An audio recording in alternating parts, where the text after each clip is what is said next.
আমখিনি মই প্ৰথমতে লৈছোঁ আৰু এইফালে তাক কাটি ল'ম ধুনীয়াকৈ।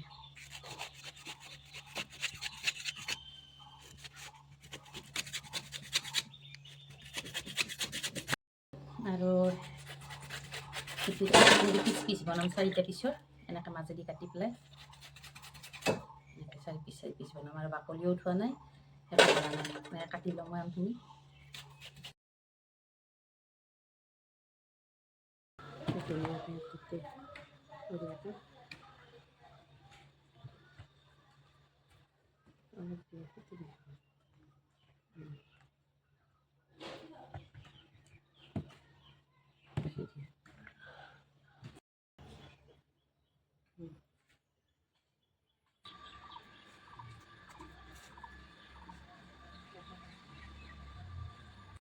ৰ'দত শুকালোঁ আৰু পানীখিনি নোহোৱাৰ পিছত তাতে মই এনেকৈ ধুনীয়াকৈ দিম।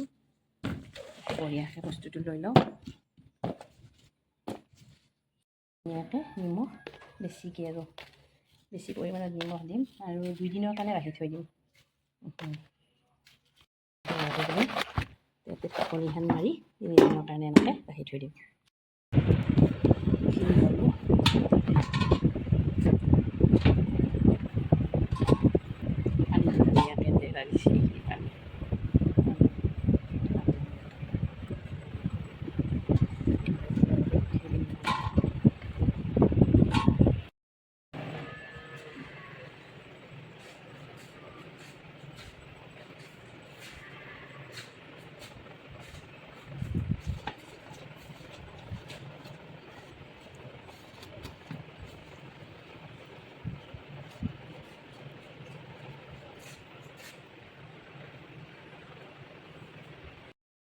আৰু এতিয়া এইখিনি মছলা মই ধুনীয়াকৈ লওঁ।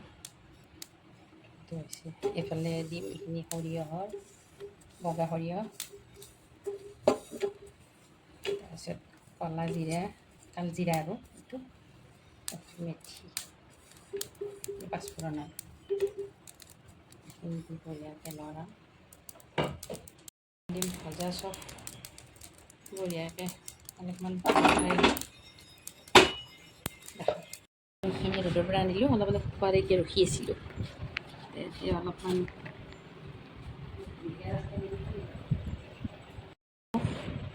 নিমখ দিম আৰু অকণমান, আৰু এইফালে দিম এইফালে চাইডে ভিনেগাৰ প্ৰায় 1 চামুচমান। তাৰপিছত দিম তেল, মিঠাতেল অলপমান মিঠাতেল দি ল'ম মছলাখিনি। আৰু ইয়াতে লৈছোঁ মই আজৱাইনৰ গুড়ি, এইখিনি গুড়ি আৰু মই ভাজা নাই গুড়িখিনি।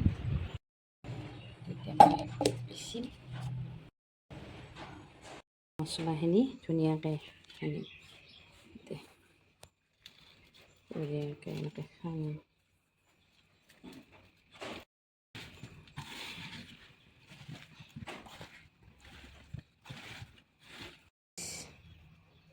কাশ্মীৰ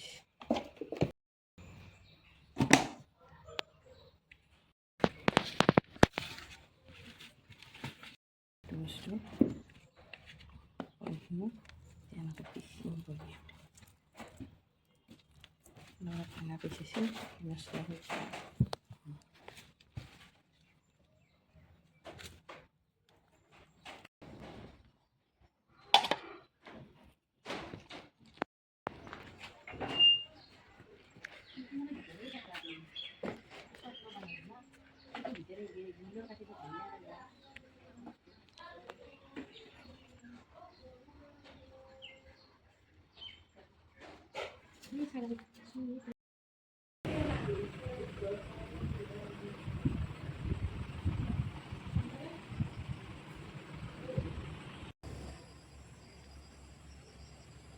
তেল ধুনীয়াকৈ বহাই দিলোঁ আৰু এতিয়া সেইখিনি অলপ গৰম হ'ব দিছোঁ।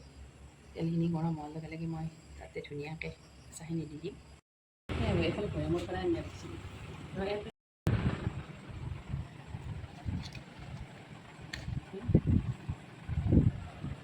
অলপ অলপকৈ তেল দি পেলাই মই বস্তুখিনি ধুনীয়াকৈ এনেকৈ লৰাই লৈছোঁ, কাৰণ তাতে দিলে আকৌ ধুই লৈ যায় বস্তুখিনি। তেলটোৱে মানে মছলাটো ধুই লৈ যায়। এনে অলপ অলপ তেল দিছোঁ আৰু এতিয়া সানি দিছোঁ সানি লৈ এতিয়া ভৰাম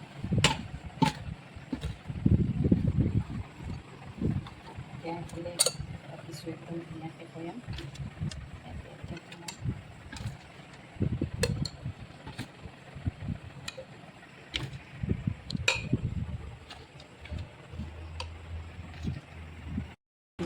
ঢালি দিওঁ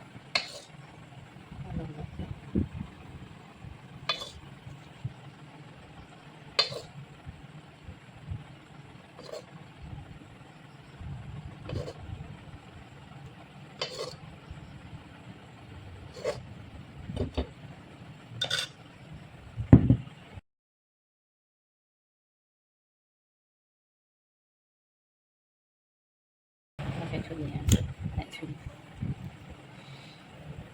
ৰেডি হ'ল এইটো আৰু এইটোতো অকণমান ভৰাইছোঁ এইটোতো অকণমান ভৰাইছোঁ এইটো ধুনীয়াকৈ বনালোঁ আচাৰটো চালে খাব লাগি যায় একদম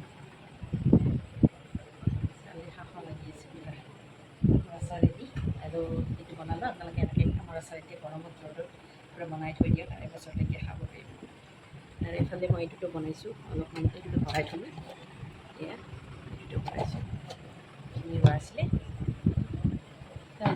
ভিডিঅ'টো পৰা লৈছোঁ বাই বাই নেক্সট ভিডিঅ' নাপাব আপোনালোকে ভিডিঅ'বোৰ চাই যদি ভাল লাগিছে লাইক কমেণ্ট শ্বেয়াৰ কৰিব নাপাহৰিব আৰু চেনেলটো ছাবস্ক্ৰাইব কৰি দিব যাতে আগন্তুক ভিডিঅ'বোৰ আকৌ পাই থাকে ৰেচিপিবোৰ আৰু ইফালে আপোনাৰ বিউটি টিপছবোৰ সৰু সুৰা দি থাকিম বাই বাই